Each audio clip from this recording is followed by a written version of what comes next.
Oh, so it is the fifth and final stanza. Let's just get right into it. It's that good. Anyway, Stave 5. The end of it. Yes! The bedpost was his own. The bed was his own. The room was his own. Best and happy of all, the time what before him was his own to make amends in. I will live in the past, the present, and the future, Scrooge repeated as he scrambled out of bed. The spirits of all three shall strive within me. O Jacob Marley, heaven and the Christmas time be praised for this. I say it on my knees, O Jacob, on my knees. He was so flustered and so glowing with his good intentions that his broken voice could scarcely answer to his call. He had been sobbing violently in his conflict with the spirit, and his face was wet with tears. They are not torn down, cried Scrooge, folding one of his bed curtains in his arms. They are not torn down, rings and all, they are here. I am here. The shadow of the things that would have been may be dispelled. They will be. I know they will. His hands were busy with his garment all this time, turning them inside out, putting them on upside down, tearing them, mislaying them, making them parties to every kind of extravagance. Oh, I don't know what to do, cried Scrooge, laughing and crying in the same breath, and making a perfect lacoon of himself with his stockings. I'm as light as a feather. I'm as happy as an angel. I'm as merry as a schoolboy. I'm as giddy as a drunken man. Oh, Merry Christmas to everybody. A Happy New Year to all the world. Hello there. Whoop. Hello. He had frisked into the sitting room and was now standing there perfectly winded. There's the saucepan that the gruel was in, cried Scrooge, starting off again, and going round the fire. There's the door by which the ghost of Jacob Marley entered. There's the corner where the ghost of Christmas present sat. There's the window where I saw the wandering spirit. It's all right. It's all true. It all happened. Really, for a man who'd been out of practice for so many years, it was a splendid laugh, a most illustrious laugh, the father of a long, long line of brilliant laughs. I don't know what day of the month it is, said Scrooge. I don't know how long I've been among the spirits. I don't know anything. I'm quite a baby. Never mind. I don't care. I'd rather be a baby. Hello, whoop. Hello here. He was checked in his transports by the churches, ringing out the lustiest peals he had ever heard. Clash, clang, hammer, ding, dong, bell, bell, dong, ding, hammer, clash, clash. Oh, glorious, glorious. Running to the window, he opened it and put out his head. No fog, no mist. Clear, bright, jovial, stirring cold. Cold piping for the blood to dance to. Golden sunlight, heavenly sky, sweet fresh air, merry bells. Oh, glorious, glorious. What's today? Cried Scrooge, calling downward to a boy in Sunday clothes, who perhaps had loitered in to look at about him. Huh? Returned the boy with all his might of wonder. What's today, my fine fellow? Said Scrooge. Today? Replied the boy. Why, it's Christmas Day. It's Christmas Day, said Scrooge to myself. I haven't missed it. The spirits have done it all in one night. They can do anything they like. Of course they can. Of course they can. Hello, my fine fellow. Hello? Returned the boy. Do you know the poulterers in the next street, but one at the corner? Scrooge inquired. I should hope I did, replied the lad. An intelligent boy, said Scrooge. A remarkable boy. Do you know whether they've sold the prize turkey that was hanging up there? Not the little prize turkey, the big one? What? The one as big as me, returned the boy. What a delightful boy, said Scrooge. It's a pleasure to talk to him. Yes, my buck. It's hanging there now, replied the boy. It is? Said Scrooge. Go and buy it. Walker, replied the boy. No, said Scrooge. I am in earnest. Go and buy it, and tell them to bring it here, that I may give them directions where to take it. Come back with a man, and I'll give you a shilling. Come back with him in less than 5 minutes, and I'll give you half a crown. The boy was off like a shot. He must have had a steady hand at a trigger who could have gotten a shot off half so fast. I'll send it to Bob Cratchit, whispered Scrooge, rubbing his hands and splitting with a laugh. He shan't know who sent it. It's twice the sign of Tiny Tim. Joe Miller never made such a joke as sending it to Bob's will be. The hand in which he wrote the address was not a steady one, but write it he did, somehow, and went downstairs to open the street door, ready for the coming of the poulterer's man. As he stood there, waiting his arrival, the knocker caught his eye. I shall love it.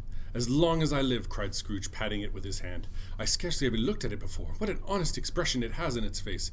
It's a wonderful knocker. Here's the turkey. Hello, whoop. How are you? Merry Christmas. Scrooge is a kind of strange guy.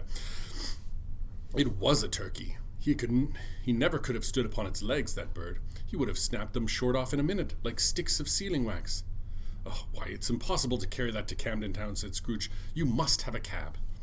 The chuckle with which he said this, and the chuckle with which he paid for the turkey, and the chuckle with which he paid for the cab, and by the chuckle with which he recompensed the boy, were only to be exceeded by the chuckle with which when he sat down breathless in his chair again, and chuckled till he cried. Shaving was not an easy task, for his hand continued to shake very much, and shaving requires attention, even when you don't dance while you're at it. But if he had cut the end of his nose off, he would have put a piece of stickling plaster over it and been quite satisfied. He dressed himself all in his best, and at last got out into the street. The people were by this time pouring forth, as he had seen them with the ghost of Christmas present, and walking with his hands behind him, Scrooge regarded each one with a delighted smile. He looked so irresistibly pleasant, in a word, that 3 or 4 good-humoured fellows said, "Good morning, sir. A Merry Christmas to you." And Scrooge said often afterwards that of all the blithe sounds he had ever heard, those were the blithest in his ears. He had not gone far when, coming on towards him, he beheld the portly gentleman who had walked into his counting-house the day before, and said, "Scrooge Marley, I believe." It sent a pang across his heart to think how the old gentleman would look upon him when they met, but he knew his path lay straight before him, and he took it. "My dear sir," said Scrooge, quickening his pace, and taking the old gentleman by both his hands, "how do you do? I hope you succeeded yesterday. It was very kind of you. A Merry Christmas to you, sir." "Mr. Scrooge?" "Yes," said Scrooge, "that is my name, and I fear it may not be pleasant to you. Allow me to ask your pardon, and will you have the goodness—" Here Scrooge whispered in his ear. "Lord bless me!" cried the gentleman, as if his breath had taken away. "My dear Mr. Scrooge, are you serious?" "If you please," said Mr. Scrooge, "not a farthing less. A great many back payments are included in it, I assure you. Will you do me that favor?" "My dear sir," said the other, shaking hands with him, "I don't know what to say to such "Don't say anything, please," retorted Scrooge. "Come and see me. Will you come and see me?" "I will," cried the old gentleman, and it was clear he meant to do it. "Thank ye," said Scrooge. "I am much obliged to you. I thank you 50 times. Bless you." He went to church, and walked about the streets, and watched the people hurrying to and fro, and patted children on the head, and questioned beggars, and looked down into the kitchen of houses, and up to the windows, and found that everything could yield him pleasure. He had never dreamed that any walk, that anything, could give him so much happiness. In the afternoon he turned his steps towards his nephew's house. He passed the door a dozen times before he had the courage to go up and knock, but he made a dash and did it. "Is your master at home, my dear?" said Scrooge to the girl. Nice girl, very. "Yes, sir." "Where is he, my love?" said Scrooge. "He's in the dining room, sir, along with mistress. I'll show you upstairs, if you please." "Thank ye. He knows me," said Scrooge, with his hand already on the dining room lock. "I'll go in here, my dear." He turned it gently and sided his face in, round the door. They were looking at the table, which was spread out in great array. For these young housekeepers are always nervous on such points, and like to see that everything is right. "Fred," said Scrooge. Dear heart alive, how his niece by marriage started. Scrooge had forgotten for the moment about her sitting in the corner with the footstool, or he wouldn't have done it on any account. "Why, bless my soul," cried Fred. "Who's that?" "It's I, your Uncle Scrooge. I've come to dinner. Will you let me in, Fred?" "Let him in. It is a mercy he didn't shake his arm off. He was at home in 5 minutes. Nothing could be heartier. His niece looked just the same. So did Topper when he came in. So did the plump sister when she came. So did everyone who came. Wonderful party, wonderful games, wonderful unanimity, wonderful happiness. But he was early at the office the next morning. Oh, he was early there. If he could only be there first and catch Bob Cratchit coming late, that was the thing he had set his heart upon.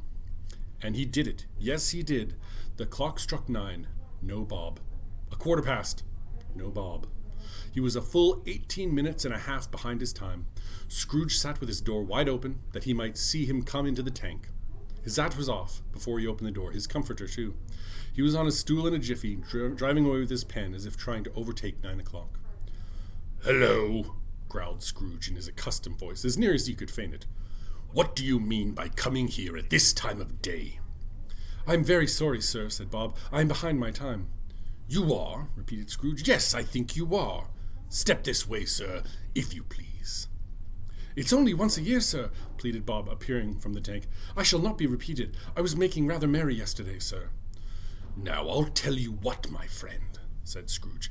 "I am not going to stand this sort of thing any longer.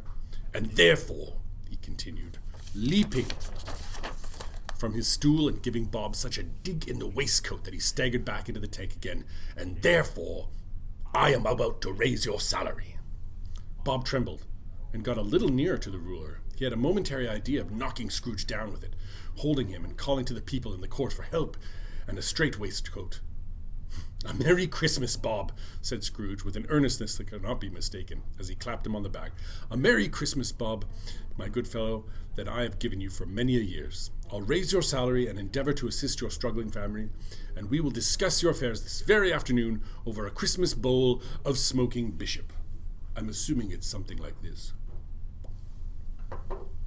Bob, make up the fires and buy another coal scuttle before you dot another I. Bob Cratchit." Scrooge was better than his word. He did it all, and infinitely more. And to Tiny Tim, who did not die, he was a second father. He became as good a friend, a good a master, and as good a man as the good old city knew, or any other good old city, town, or borough in the good old world. Some people laughed to see the alteration in him, but he let them laugh and little heeded them, for he was wise enough to know that nothing ever happened on this globe for good, at which some people did not have their fill of laughter in the outset. And knowing that such as these would be blind anyway, he thought it quite as well that they should wrinkle up in their eyes and grin, and have the malady in less attractive forms. His own heart laughed, and that was quite enough for him. He had no further intercourse with spirits, but lived upon the total abstinence principle ever after, and it was always said of him that he knew how to keep Christmas well. If any man alive possessed the knowledge, may that be truly said of us, and all of us. And so, as Tiny Tim observed, God bless us, every one. The end. Merry Christmas.